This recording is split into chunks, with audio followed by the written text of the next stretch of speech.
你究竟想去邊度先？你究竟想去邊度先？大家覺得呢兩句嘅意思有冇分別呢？兩句說話嘅唯一差異就係先嘅聲調。不過呢兩個先原來都係第一聲。我哋係靈知，今日嘅語言學知識係廣東話第一聲原來有兩種。開始之前，先帶大家了解下記錄聲調嘅5度標記法。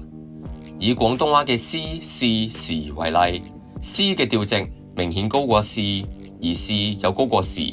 喺5度標記法入邊，調值比較高嘅字就用比較大嘅數字嚟表示，所以斯就可以寫作55，是係33，時係11。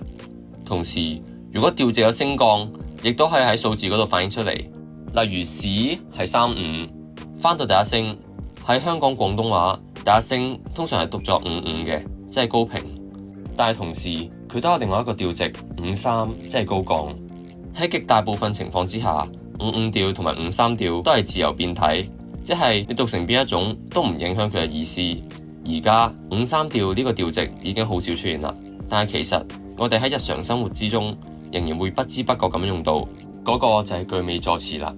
雞蛋6隻，糖呢2茶匙，仲有啲橙皮添。電視節目有好呢個添，如果讀成55嘅話，就會變成仲有啲橙皮添，聽嚟就怪怪地。呢個53調出現喺添同埋先等等。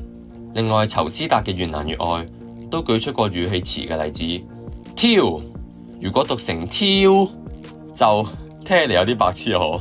另外，以下呢個例子，將先分別讀成55同埋53，會造成語義上嘅差異。你究竟想去邊度先？你究竟想去邊度先？有啲分別啊！可回顧歷史，其實以前53先係主流，至於55喺幾時取代53嘅主流位置，咁就係另外一個故事啦。